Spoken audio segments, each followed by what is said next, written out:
These are the first two sets of this year's Christmas Lego haul. The holiday train and the retro record player. And today, we're going to be going over both of them.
Next up, we have the holiday train, which is set number 40700, has 294 pieces, and is recommended for ages 8 and up.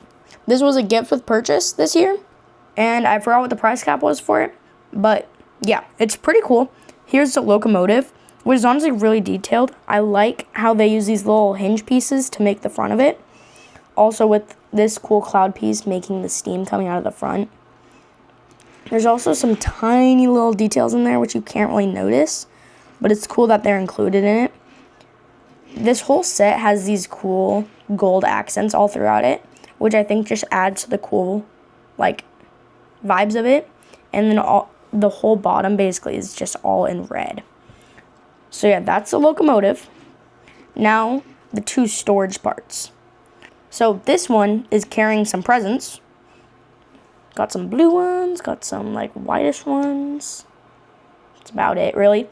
And then this one also is delivering presents, and it also has a Christmas tree, which is pretty cool. I like that. I like how it has a little Christmas tree. And something else cool about it is that you can take all the extras out and display them on the side. However, that does leave this part of it, these storage parts, just looking kind of empty. And I think I prefer it more with the extras on the inside. This is the other side of the train. I think it's almost perfectly symmetrical with the other side. and it looks exactly the same basically. Not much difference. There's also this little ball joint on the end, meaning that you can swap around the two storage containers like this. So I don't really know if I prefer having the long one on the back or in the middle. I don't know. The set also moves pretty smoothly, which is pretty nice. I don't know, guys. Anyways, that is it for my review of the holiday train. Now onto the retro record player.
Now this retro record player set 40699 with 310 pieces, rated for ages 12 and up.